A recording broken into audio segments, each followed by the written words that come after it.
now. So again, thanks again for joining us. We do have a dial-in only line for people around the state, so we're going to have microphones for questions. So if you can just hold your questions, we'll bring a mic to you. We're going to get to everybody. We'll take everybody's questions. So appreciate your patience. If you'll turn off your phones, at least go on silent for us. That way it won't interrupt the briefing. Before every meeting at PG&E, we cover safety, so I'm just going to do that really quickly. Aaron Garvey is going to be our incident commander here in the tan vest. Rick Metafester is CPR certified. Rick, where you at? Right back here. Thank you. Pablo in our sound booth has the AED if we need it. Deborah Scales will cover and call corporate security if we need that for any reason. If we have to get out of here, please go out these two doors over here and then take a left.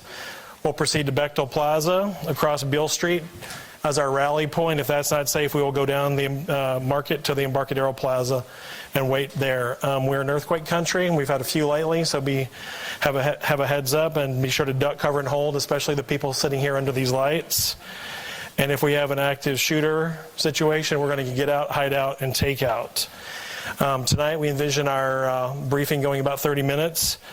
We're going to have comments from our CEO, Bill Johnson. We're going to have comments from our principal meteorologist, Scott Strenfeld, to start us off. And we're also joined tonight by our Deputy Incident Commander, Mark Quinlan, from our Electric Operations Organization. For people who are on the phone who might have questions, you can certainly dial 415-973-5930, which is our media line. You can ask those questions, and we will follow up after the press briefing. So with that, I'm going to invite Scott up to do some weather for us, and then we'll hear from Bill. Thanks, Keith. Scott Strenfeld, PG&E Meteorology. Well, I wish I could be giving you a forecast on rain, but that's not what the weather is bringing us. The weather is going to bring us another... Repeat my last name. First name is Scott. Last name Strenfeld, S-T-R-E-N, F as in Frank, E-L. I'm a meteorologist with PG&E. Essentially, we have another offshore dry wind event on the horizon. Looks like after a first kind of couple days today into tomorrow of some breezy north dry winds, we're going to get into a period of heightened weather risk.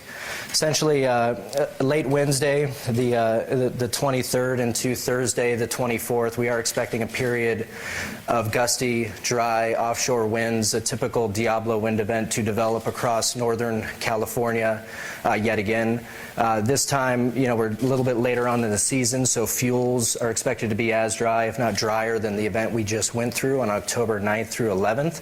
Again, we're looking at a total California-wide event because as the system drops south, it is going to produce Santa Ana winds across the south half of California on Thursday into Friday. As far as forecasted wind speeds, we're expecting them to reach gusts of about 35 to 45 miles per hour in the Sierra Nevada, generally north of Calaveras County. And then we could see similar gusts in the kind of northern Bay Area, gusts of 35, 40 in general over elevated terrain. And kind of on the west, southwest facing slopes where these downslope windstorms tend to materialize is where we're expecting those winds. In the lower elevations, like your Napa counties, your Sonoma counties, winds down in the valleys are going to be less than that. Over some of the higher terrain, though, in like Mount Diablo, this Mount St. Helena's, the Jarbo Gaps, Big Bend area, in portions of our service territory, we could see gusts 55 or in excess of 55. National Weather Service is actually forecasting some gusts to 60 miles per hour. We do continue to closely coordinate with our agency partners. Starting Friday, we coordinated with the National Weather Service Monterey office on this upcoming storm event. And then every day since then, we've been participating on an interagency call that's led by Northern Operations Predictive Services. That's an interagency forecasting group, essentially the feds especially. Essentially, all meteorological entities are aligned that this is another high-risk weather event. And some of the slides that I was going to present to you are some of the forecasts from those federal forecasting agencies.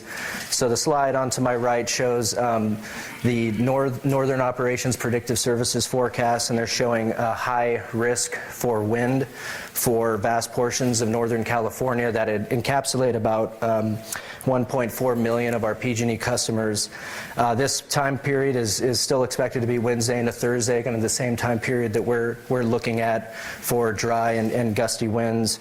The National Weather Service has just posted fire weather watches today for similar areas across Northern California, and we calculated that in that geographic footprint of the fire weather watch, there's about 1.2 million PG&E customers in that footprint. So we will continue to kind of monitor the weather forecasts as they arrive. We're getting global and also our high-resolution local weather model multiple times per day, and we'll continue to monitor that. We're still about 48 hours out from the start of the event, so there is a chance for things to evolve a little bit as weather and weather forecasts are quite dynamic in nature. And so with that, I'll leave it there. Okay, thank you, Scott.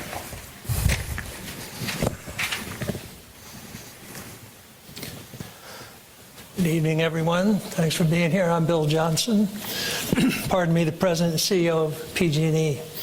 I'll provide a brief operational update regarding the planning of this potential Public Safety Power Shutoff later this week, and I'll also address the improvements we're focused on since our previous safety shutoff about 2 weeks ago. First, a reminder of why we do this, a reminder of why we and the other California utilities, and actually now many utilities across the West, initiate public power shutoffs at all. There's a simple answer, is safety. The sole intent is to prevent a catastrophic wildfire caused by a spark from electrical equipment. In high winds, electrical equipment is more susceptible to damage, including that from trees, branches, and other flying objects. And damage of this nature can cause sparks. And with high wind and dry conditions and plenty of dead and dying grass and trees, our communities are at much higher risk for rapid fire spread. So that's what we want to avoid, and we're serious about that. Remember, damage during high winds is possible even though our equipment in high fire threat areas meets or exceeds standards. We inspected all of that equipment earlier this year. We fixed all high priority issues. And the issue in California is that more and more of our service area is considered by the state to be at high fire risk.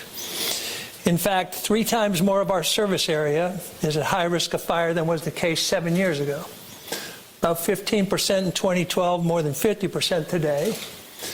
And that service area is roughly 70,000 square miles, so that is a big area. So we're really dealing with a new reality here. And power shutoffs are one tool we have to keep the community safe and combat this risk. It's not a tool that we want to use. It's certainly not a tool we like to use. It runs against the grain of why most of us ever got in this business. And we do understand it creates hardship and comes with its own potential safety issue for others. But again, we've seen catastrophic wildfire recently in California, Southern California last week. There was another one this morning, I think. And we're just determined to not let that happen here. So let's move to how we're preparing for this week's wind event. Given the forecast, we're looking at potentially turning off power to approximately 200,000 customers in parts of 16 counties. Counties are largely located in the Sierra foothills and the North Bay. Parts of Mendocino County are potentially included, as well as parts of San Mateo County. So we began proactively contacting potentially impacted customers this afternoon, 48 hours ahead of the event, by phone, email, and text. So this means if you do not receive a notification from PG&E, you are not currently in the area we anticipate turning off the power. Other than parts of San Mateo County and some of Napa and Sonoma counties in the North Bay, we do not expect shutoffs in the remainder of the Bay Area. In terms of what's next, as Scott said, we'll continue to monitor the forecasted wind event and update our customers and communities accordingly. Over the next day or so, we will determine if and exactly where we will turn off the power, depending on how weather conditions change. Once the winds subside, we give our Army of field personnel the all clear, which means they can begin inspecting power lines and other equipment in the impacted areas. We repair any damage from the wind that we find, and then we turn the power back on. And that's not just as easy as throwing a switch and turning the power on. So we'll make every effort to restore power within 24 to 48 hours from the time the weather has passed. So for our customers' planning purposes, we suggest preparing for outages that could last up to 48 hours. Possibly longer, depending on the extent of the storm and depending on what conditions and damage happens, but I think preparing for 48 hours is a good choice. So let me wrap up with how we're doing things differently from previous PSP events based on our lessons learned. First, to prepare for a higher volume of our website, all visitors to pge.com will be redirected to a temporary site with all the critical information on PSPS. This includes an address lookup tool to confirm whether your address is part of the potential shutoff, as well as an outage map and downloadable maps for city and county leaders. As I said, if you're one of the approximately 200,000 customers potentially affected, we have and will continue to notify you directly. Other improvements, our call centers will be focused on emergency and PSPS calls only. Currently have 380 agents available, and wait times are about 2 seconds. For the community resource centers that we would open during a PSPS to provide device charging, restrooms, and heating or air conditioning, we're working to acquire sites that are accessible to all customers, and we're working closely with county and city governments to determine the best location of those centers, and we will post the locations and hours if we move forward with a safety shutoff. Finally, we're also working to strengthen coordination with government agencies, in particular counties, cities, and tribal governments. We have established a single point of contact for each county.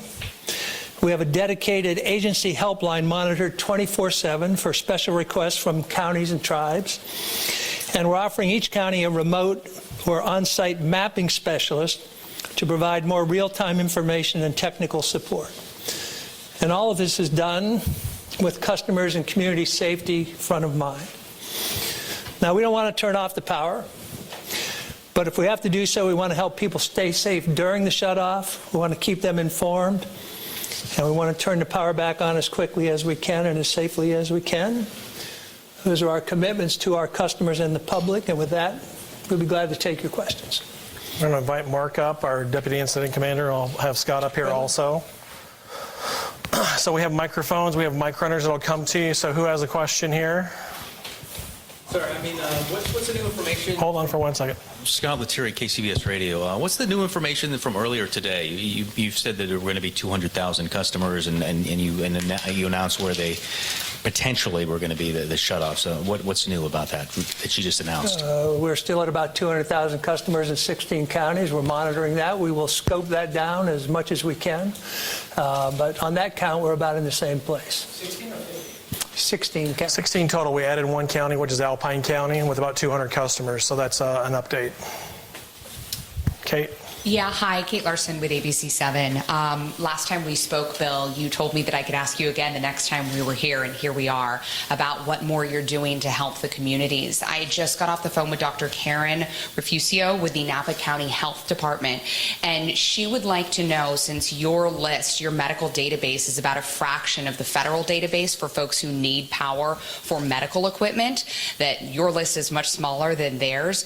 What are you doing to help these people who maybe can't get to one of your centers to get power, to get air conditioning? Are you going to be actually providing shuttles, for example, to help people to safety? Because there are county health officials all over the Bay Area, not just Napa County, who are worried about their medically fragile folks and how they're going to actually deal with a prolonged power shutoff. So what is PG&E actually doing, physically doing, to help people to safety? So I'm going to invite Lori Giamona, our Chief Customer Officer, to come up and address this question, if that's all right. The microphone. Kate, thank you. Oh, turn on. Thank you for the question. So we're going to be coordinating with the county agencies to provide support. We've been working with Cal OES and with California Foundation for Independent Living, and they've been sending emails out to customers asking what support they need, that the power shutoff is coming. So we're going to be working through those agencies and through the counties to provide support for either transit for customers or hotels if necessary, or batteries if necessary. So we're going to be coordinating with the county Okay, are you guys going to be doing anything to update your medical database so that it includes more the people who actually need electricity for their, whatever their medical requirements are? So the way that our medical baseline customers are qualified is it's actually a rate classification, so a special rate that they're on. So we're working with the county agencies, where we're also working with Cal OES to really understand this population. We don't have them specifically identified if they're not on these special rates. So that's where we're going to be coordinating closely with the counties so that we can provide the support necessary. Thanks. Joe Vasquez, KPIX. Mr. Johnson, last time I saw you here, you were admitting there were some inadequacies. And one of the serious criticisms here was that you turned the lights off to too broad an area, or announced it to too broad an area, and the lights were turned out too soon. Has that changed? Will you be able to narrow in on those windows?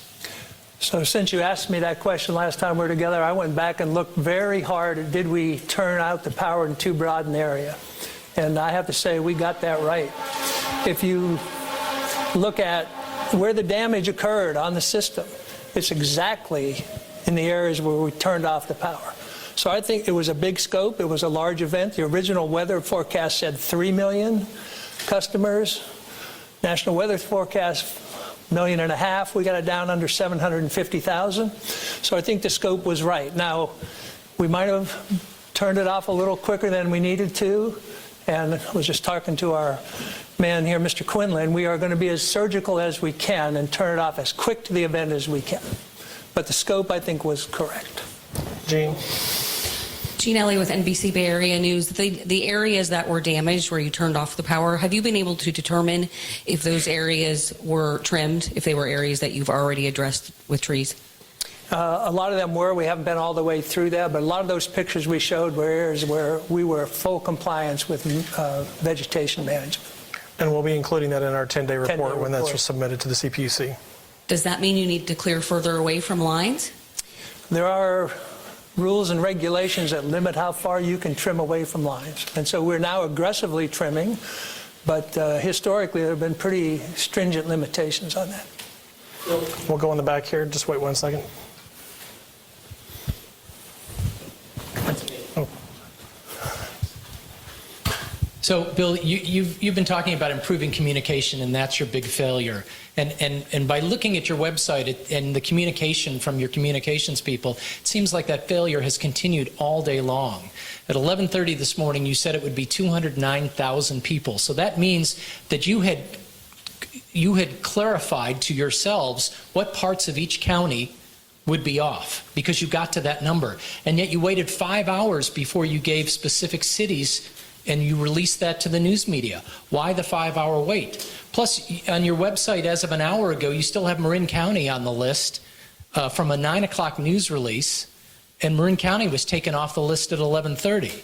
So, I mean, that's just part of it. Going to the maps, the only way up until this news release came out to get any specific about what parts of the counties would be out would be go to the general area map and zoom in, which is not necessarily user-friendly to know to go there. It's under additional PSPS resources. But the key thing is, why the 5-hour wait? You knew what parts of the counties, and yet all of San Mateo County and all of Napa County and all of Sonoma County is worried about a PSPS shutoff, and yet you had this information and withheld it for 5 hours. Well, I don't think we withheld anything. I think what we're doing is trying to be precise in our communications.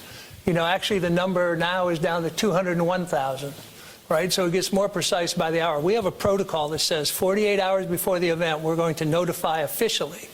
And so that, I think, accounts for the difference between what was on the website and later. But we follow that protocol.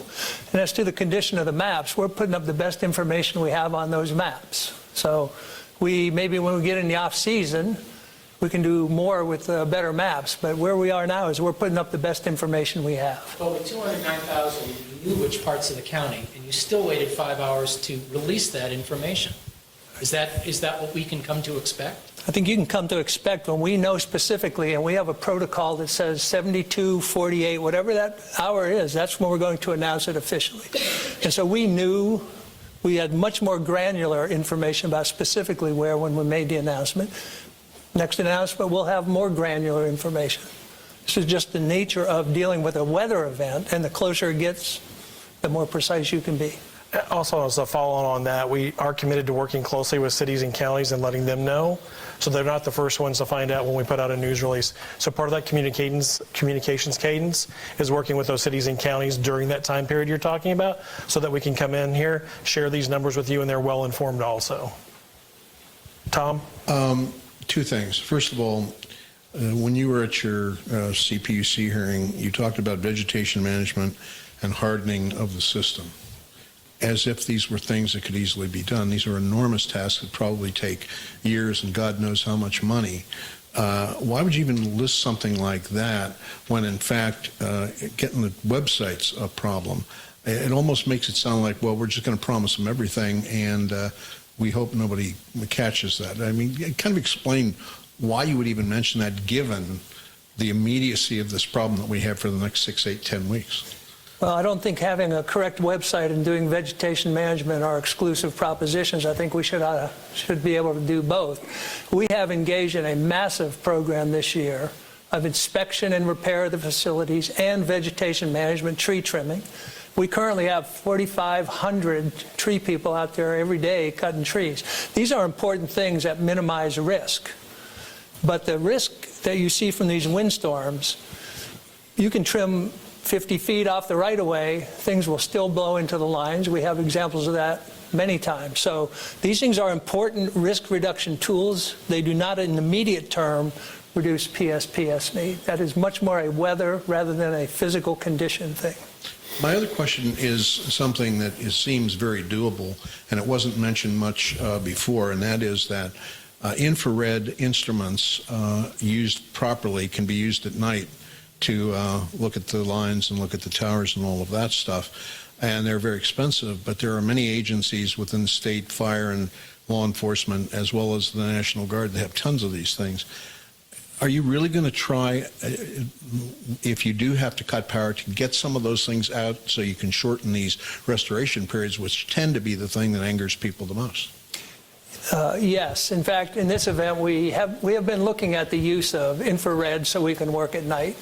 And we just weren't quite there on this event, but I think going forward, that will certainly be part of it, to limit restoration so you can work during the non-daylight hours. Yes. Will you do that for this one? Can't do it for this one.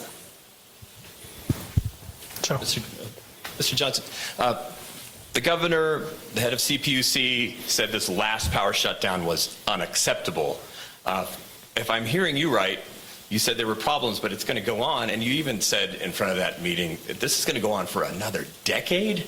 Can you elaborate there? It sounds like there's a disconnect. The people and our elected representatives are saying one thing, and it sounds like PG&E is saying another. And you know, I've heard from, we're talking to customers, what reporters go out and do, and we've heard people say PG&E is being arrogant about that. Can you address that? Actually, I think we're being realistic about it. What I was intending to convey is I thought we had a 10-year period in front of us where we would limit these every year, make them narrower in scope, get out of them more quickly, and eventually get to the point where we didn't need them. Why 10 years? Well, San Diego started this in 2007. They've had 10, 12 years, and they're still having shutoffs. Edison, shortly thereafter, they're still in shutoffs. The program about vegetation management and hardening, those are 10 to 12-year programs. So this just takes a lot of time. I do think you'll see fewer every year. They'll be narrower in scope. But the same time as we're reducing our element of the risk, the fire risk is increasing. This is not a static condition. It's dynamic, and the risk gets higher every year. So I just think it takes a period of time, given the experiences of others in this state, to get to that point. Come on over here. You mentioned being more surgical. Is the reduced number of customers affected this week, is that just because of the weather, or is it because of better technology and maybe some of the backlash last time? No, not the backlash. We scope these according to the weather and our system capabilities. So the small reduction we just talked about from 2009 to 2001 has to do with the configuration of our system.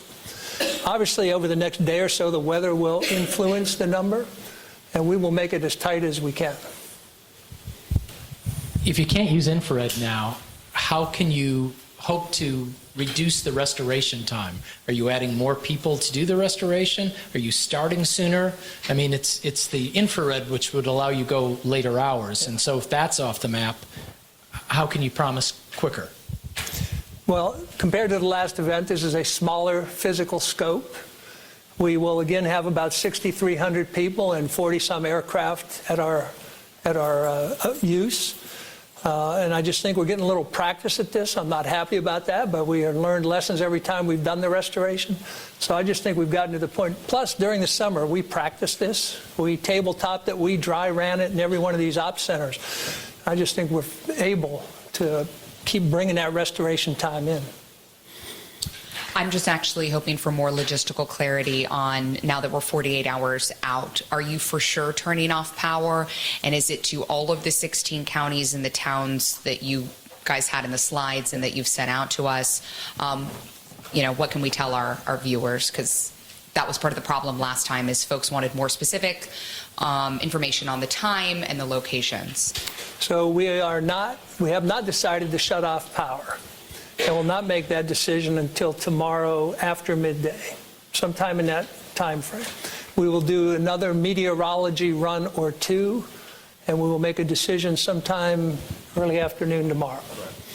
And we're hoping that the weather breaks in our favor and we don't have to do this, but that would be the timing. Tuesday midday. I'm sorry, Wednesday. I'm a day off. Wednesday midday. So the decision will be made when? Wednesday. And let's also clarify, we're talking about a vast swath of northern and central California, so there will be 3 small waves. I don't know if you want to talk to that, Bill? I think I'll let Mark Quinlan. Let me take a crack at that. Tell him who you are. Yeah. So, hi everybody. Mark Quinlan. I'm the Deputy Incident Commander for this event, for this operational period. So, as Scott and Bill had spoke, we're monitoring 3 different geographic regions of the PG&E service territory. They're anticipated to receive some high wind activity. From a timing perspective, there's an area of customers that exist in the Sierra foothills, an area of customers that exist in the North Bay, and a very small area in San Mateo County. The start times of when we believe those winds to hit that threshold where we believe it's unsafe vary. So when we speak to when those winds are going to be present in our service territory, we're thinking 1700 hours, so 5 p.m. Wednesday for the Sierra foothills and the North Bay. And then a little later in San Mateo, 2 in the morning on Thursday. So one thing that we need to consider is we need to build in some operating margin time that will give us enough time to actually de-energize the system. Those times that I referenced are really times that we need to have our system in a de-energized state by that time. So we need to start before that time in order to achieve that objective. So in terms of notifying customers in advance of that, we want to notify customers as soon as possible so that they can make plans. We want to notify our county agencies and state agency partners of the same so that they can make plans. So we're looking anywhere from 8 to 12 hours prior to that time is when we want to make that final notification that we're a go for the shutoff. And then from that moment until the actual targeted time when we're going to be doing the de-energization work, our team works with the meteorology team and constantly monitors the weather conditions. Sometimes weather conditions change. Sometimes there's a delay where we don't have to de-energize. Sometimes we're going to de-energize right on schedule. I think there was a comment earlier about being precise with the number of customers that we de-energize and the timing of same. We do not want to de-energize anyone any earlier than they need to be. We recognize the inconvenience associated with that. Having said that, we want to make sure that we give our crews enough time to facilitate that operation so that we're in a safe state for the winds. So the final decision on a shutoff of North Bay and Sierra foothills, to get back to the original question, with the winds coming at 5 p.m. and you needing time to de-energize, that would mean a final decision and a notification would take place when? Based on where we sit right now, based on weather, I would say in the morning on Wednesday. we would need to start de-energizing in the early afternoon, around 2 o'clock, based on when we anticipate the winds coming through. Correct. Correct. Did you say San Mateo County will be notified at 2 a.m. Thursday? No, that's No. what wind. No, San Mateo County, the period of severe winds enters that area of the county at around 2 in the morning.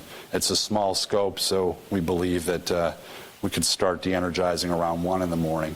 But we would notify those customers in advance of that time so that they can make the appropriate arrangements. When does the wind event end? The wind event ends, right now, current forecast is noon on Thursday. When you're thinking about 10 years down the road and power shutoffs every October, theoretically, how are you planning where you're putting in microgrids? Is there a way, when you say it will be fewer and fewer people, is that part of your grand scheme of planning when you're looking at maps of if we get a microgrid in here, then maybe Napa County doesn't have to be turned off? How is that planning working? Yeah, so a couple things. The first thing, before microgrids, sectionalizing.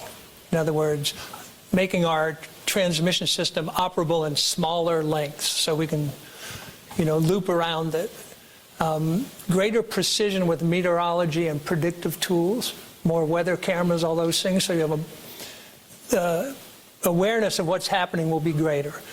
Microgrids will play a part of this. And distributed energy resources that go with microgrids. But in the short term, like this year, we're not doing any of that. We're just going to keep going and making sure we keep people as safe as we can. But over the long term, sectionalizing, better predictive tools, microgrids, and I think it will require some distributed energy resources to make that. What does sectionalizing look like for the community of Napa County? How long does that take? Here's a sectionalizing expert. In terms of sectionalizing being part of the design or actually to execute? Getting it in place so that you can work around this danger, but this community doesn't have to be turned off. From current state to future state. So current state right now, we have a transmission system and a distribution system, and we look at the footprint of the weather, and we do whatever we can to isolate and reconfigure our system to only interrupt and only shut off certain areas of the power system. Many times we have devices out there that we can use to operate to isolate and pull that in. In some cases we cannot, so that's part of our planning process to identify what those assets are that exist that could use some additional sectionalizing devices.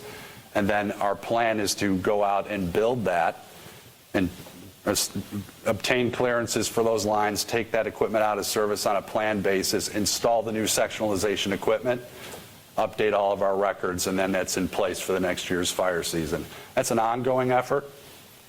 So it starts with a first tranche, if you will, based on our experiences from this fire season. Is there a way to quantify number of customers and how long, I'm just trying to get an idea of timing. So how long does it take to put that system in that would affect, 9,000 people in Napa County? I would say we'd have better clarity on that after the fire season, after we can evaluate all of our data. We have put in something like 183 of them this year and continuing to do that. But as Keith said, we have a better idea once we see the data at the end of the season. Mr. Johnson, if I heard you right, I think you said you're going to contact affected customers directly. Is that new from the last event? And if so, can you elaborate on what if there are people who, have cell phones or outdated numbers and all that sort of thing? So we do try to contact every affected customer by phone, by email, by text. And I think we have a very high hit rate on that. So it's the same as we've been doing. We've had a couple 100,000 people yet this year who've updated their contact information. We want people to do that, several times a year if possible. You have a new cell phone, we want you to update your contact information so we can reach you. Those 48-hour notices that we mentioned have already gone out for the first two tranches. I believe we're holding on San Mateo County because we're not quite at the 48-hour mark yet. Any other questions? Okay, thank you. We'll plan for the same time tomorrow. Appreciate it.